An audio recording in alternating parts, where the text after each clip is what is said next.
So you're moving to Oklahoma, but you don't know whether or not you should live on Tulsa time or if you want to be in the capital city. I'm Natalie Bratton with RE/MAX First, and today I'm going to discuss with you the similarities and differences between Oklahoma City versus Tulsa.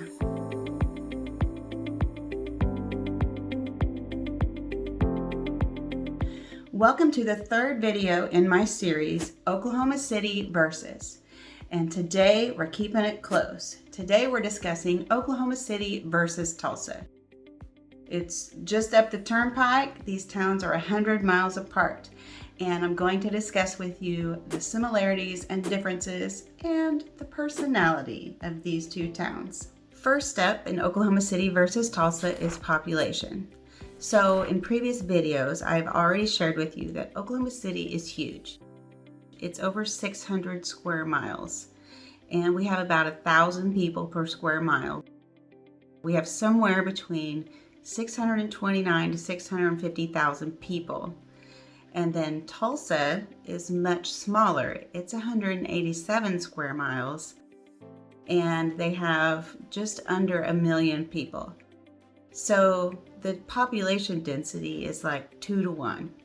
So while there's fewer people in Tulsa, Tulsa is a bit smaller. So it's a bit more crowded in Tulsa, but again, compared to other major cities, both places aren't too bad. When we're talking cost of living, Tulsa is slightly cheaper. We're talking the cost of living is like 2% less in Tulsa than it is in Oklahoma City. Home prices are like 2 to 3% less than they are in Oklahoma City. So it's not a huge gap. Now, Tulsa has parts of it that I would say are a bit ritzy. They've got some boutiques and some shops that are high end that we don't have in Oklahoma City. And so entertainment and shopping, some retail things are more expensive in Tulsa than they are anywhere else in the state. Generally, Tulsa is going to be slightly less expensive than Oklahoma City, but not for everything. And you should know that Oklahoma City and Tulsa are about 15% less expensive than most other places in the country. We are 15% below average for cost of living. Now, Oklahoma City has twice as many museums and stadiums than Tulsa, but Tulsa has a really thriving art scene. They are big time supporters of the arts in music and visual art. So there's some beautiful museums there.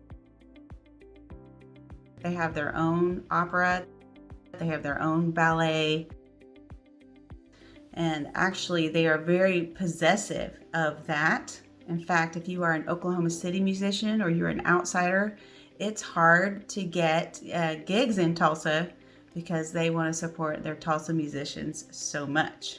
In fact, Tulsans sometimes like to refer to themselves as being Little Austin, in that they really do a lot for their music and art scene. Now, on the other hand, Oklahoma City has a really good music and art scene as well. We just haven't been known for it as long as Tulsa has been. There's a lot of great venues in Oklahoma City for musicians to play at as well. Both places have great shopping and amenities. Both have developed some really nice districts and centers over the years. Tulsa's always had Utica Square, which is a great high-end shopping center. They have Cherry Street, Brookside, and Brady Arts. Those are great places to go hang out and shop and eat. Oklahoma City has its great districts. The Paseo is our arts area, plus the Plaza, which is on the north side of town. Both places have shopping malls.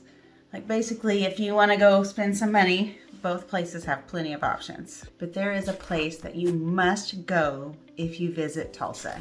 So Tulsa has a river that runs through it, and there's a street called Riverside, and they've always had a trail there.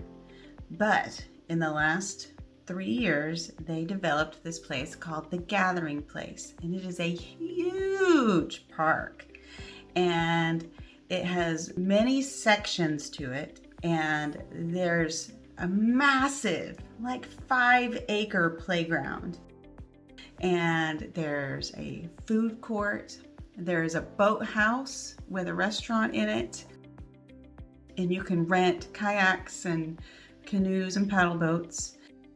There's a basketball court. They have it set up in one section for sports. They have picnic areas. I remember in 2019 when it opened, it was considered like the best park in the country.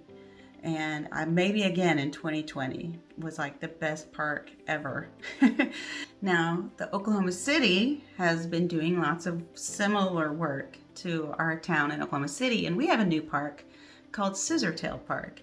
And it is not on the grand scale of the Gathering Place, but it is a pretty cool park too. And both places you can find food trucks. Scissortail has playgrounds in it. It has an amphitheater.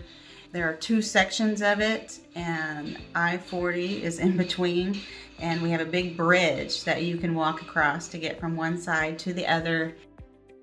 So 2 places you should look up are Scissortail Park, and you should look up the Gathering Place. So when Oklahoma City was built, it was kind of like so we're talking 1900 to 1920s is when most of Oklahoma City was built. It was kind of everybody get in here and let's get moving. Let's get business going. So anybody who wanted to build a building, built a building. And houses went up everywhere, and while I'm sure there was zoning and there was thought put into it, it wasn't real structured. And Oklahoma City is a huge space. So manufacturing, industry, everything just kind of took off in Oklahoma City. And then it's taken us 100 years after the fact to try to come back and make Oklahoma City an attractive place to be.